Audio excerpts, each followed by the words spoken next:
Christian parenting.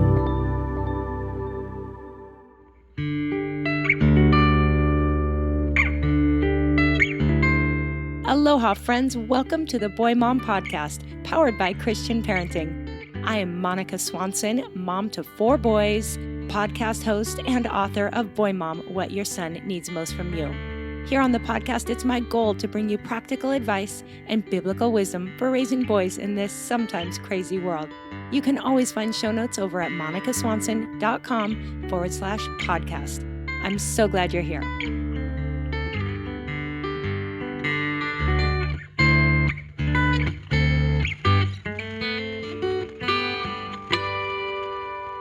Well, hey friends, welcome back to the Boy Mom Podcast. I'm so glad you're here with me today.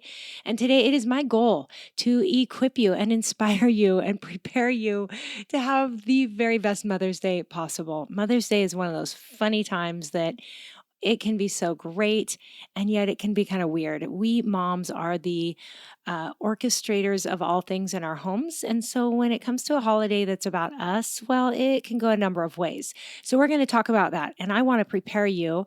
I'm going to be reading to you a blog post that I wrote years ago.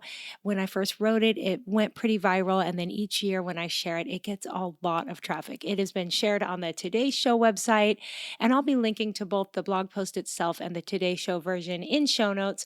But I do think the principles in this post are so helpful. And I honestly believe they can save you from a whole lot of Mother's Day disappointment potential. Now, if you're catching this episode later, no worries. I still think that the principles in this article I'm going to read are going to apply year round. And you can also tuck them away for future Mother's Days. But I just think these are really good general wisdom principles for moms. And but in addition to reading this blog post, I'm excited because I get to share 3 more clips from Boy Mom book readers and podcast listeners. Last week was so much fun. If you missed episode 103, be sure to go back.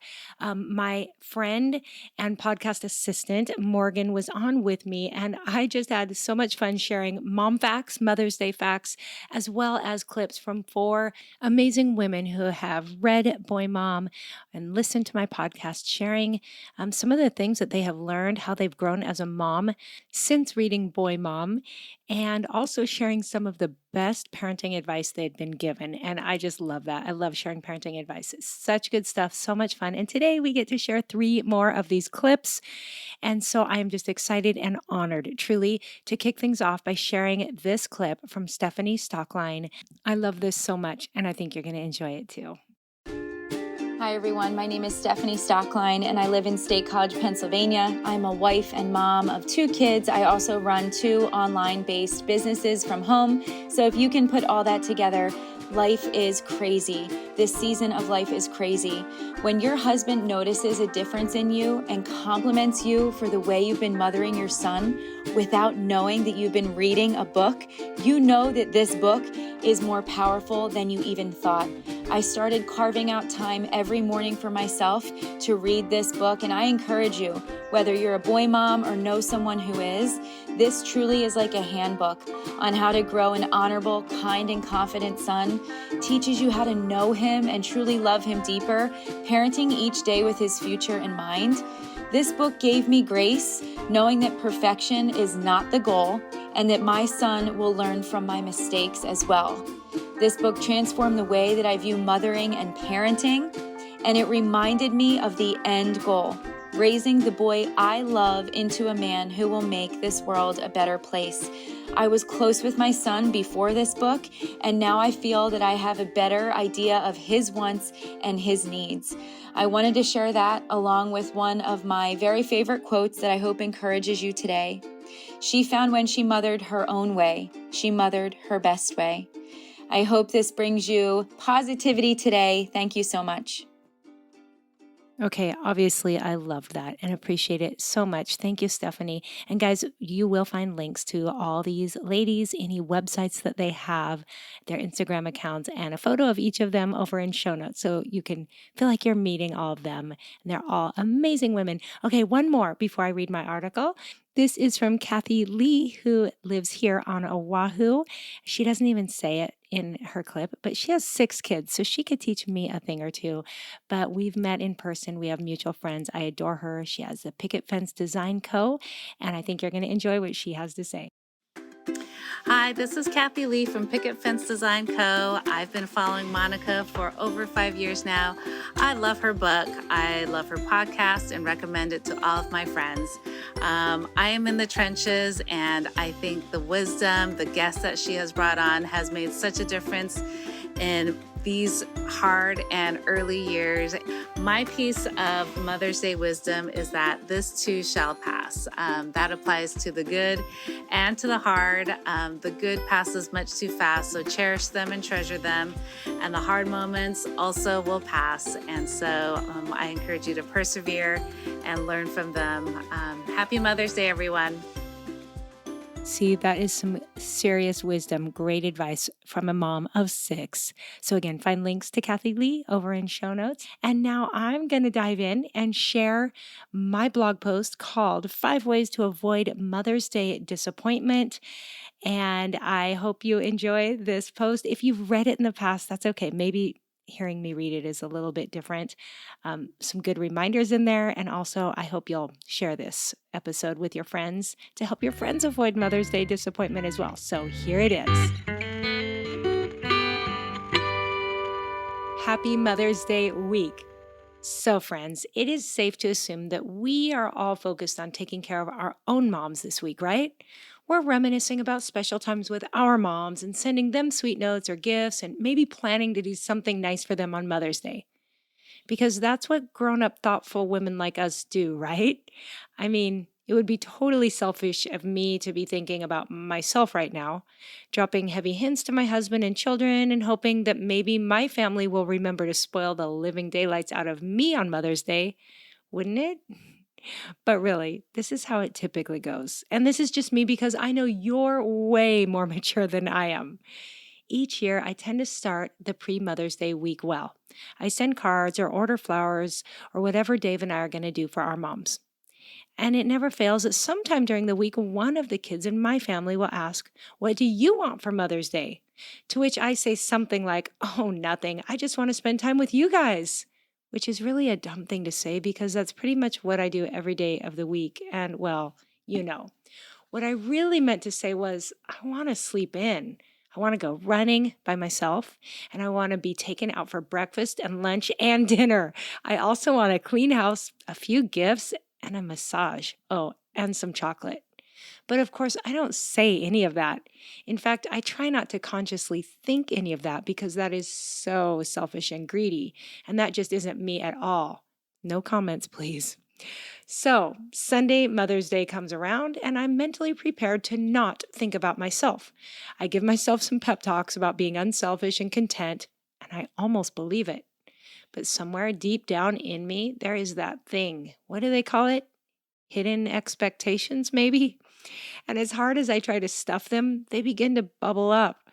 By Sunday afternoon, I might just find them seeping out into full exposure, and suddenly I'm in a sad state of self-pity. And in a really weak moment, I might have once or twice voiced my dark heart with things like, "Well, of course I said I didn't want anything. Don't you know that means I want everything?" And suddenly the truth is out there. I really did want to be spoiled on Mother's Day. I wanted me time. I wanted food that I didn't cook and dishes that I didn't do. I might have even wanted presents. But now I have no one to blame but myself for saying those words. I just want time with you guys. Big liar. So what have I learned? Well, I've got 4 kids now, and I've had many Mother's Days. So fortunately, I've learned a few things along the way. And the good news is, my Mother's Days are no longer a cause for anxiety or disappointment, no matter what. And not that you need these things, but just in case you could use some tips, I thought this might be the perfect time to share a few things I've learned with you. So here are my 5 tips for avoiding Mother's Day disappointment. Number 1, plan ahead. Don't wait for Mother's Day to decide that you really do want breakfast in bed or to be taken out for brunch, or maybe you want a day all to yourself on Mother's Day. I've done it. It was super great. So plan ahead. Let your family know what you want and make your own arrangements if you need to. Number 2, Take the pressure off your family. If there is something that you'd really love to have for Mother's Day, why not do the shopping for your family? A restaurant you'd like to go to? Make a reservation. Know your family well and be a realist. Last weekend, while Dave and I were on a little date and we happened to go into the mall, I walked him straight to the perfume counter and grabbed the gift box of my favorite perfume and said, "Hey, let's get this for my Mother's Day gift." He hesitated for about a millisecond and then, with a very contented expression, pulled out his debit card and handed it to the sales clerk. I won't open it until Mother's Day, but guaranteed I'll love what I get. Number 3, adjust your expectations. Seriously, expectations might be our worst enemy when it comes to holidays. Do we really imagine that we'll have a carefree day on Mother's Day when we still have a house full of kids, laundry that completely disregards holidays, and, at least for me, a husband that still has to go to work? We only hurt ourselves when we imagine that our day will be anything other than another Sunday with a few little perks if we're so lucky. Number 4, make a rain check. Some holidays are just inconvenient. This Sunday, my son has a surf contest and my husband works at the hospital. He still plans to take me out to dinner. He's really good like that. But the reality is, I'm not going to be walking around on flower petals all day. So I've already made arrangements to spoil myself a little after Mother's Day. I made an appointment to get a massage next week, and this is the first one in 2 years, so I'm so excited. And I'll extend that time to include a few hours to myself. The reality is that sometimes the restaurants are booked, or your kid's sick, or your husband completely drops the ball, overlooks the day, and you just need to say, "No worries, I'll take a rain check." As far as I see it, any day can be Mother's Day. And number 5, keep perspective. On a more heartfelt note, this past year, I've spent time with moms who have lost children to cancer or themselves are fighting a disease. I am praying for moms who are battling for their lives. Hello, perspective. These things make me slow way down and realize that when it all comes down, I really do want to just hold and love those kids that have made me a mom. I want to remember the man who teams with me to raise them, and I truly want to enjoy them all. If I can keep a healthy perspective at the front of my mind, then Mother's Day ought to be quite complete, just hugging my boys every 10 minutes until they can't take it anymore.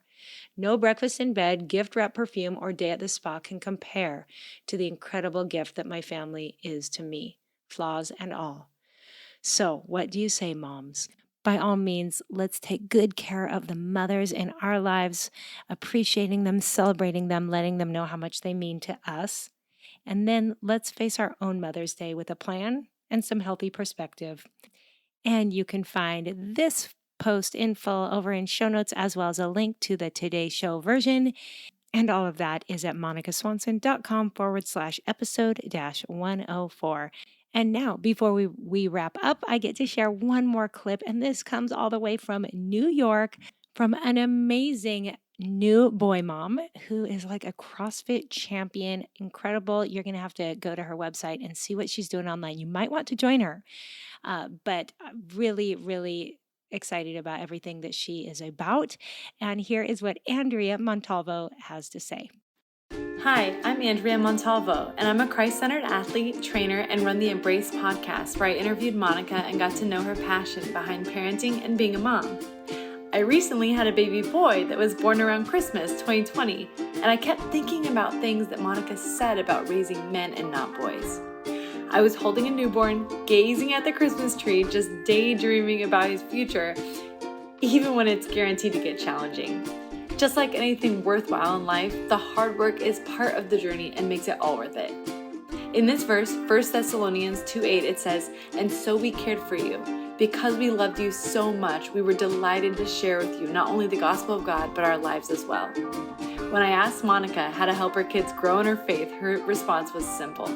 Practice having a genuine faith and just model it in front of them and love them through it. I learned that sharing both the gospel and our lives with our kids makes all the difference to them.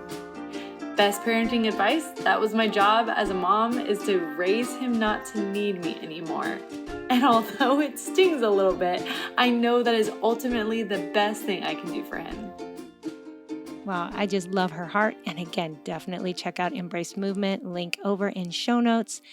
And guys, I don't know what else to say. I am touched. I am blessed. I am encouraged and inspired by all of you. When I see you online, when I get your emails, when I see you on social media, truly you inspire me. So everyone listening, if you're a mama, I just want to say happy Mother's Day. If you are an expectant mom, just hang in there. You've got a wild, wonderful ride ahead. If you are not a mom yet, God knows his plans for you and they are good. And if you've got a mom in your life, be sure to reach out and be give her lots of love this week. None of our moms are perfect, but they've loved us well. They've done their best. And I think they're worth celebrating. So thanks for being here, friends. Hope you enjoyed today's episode. I've got a packed couple months ahead.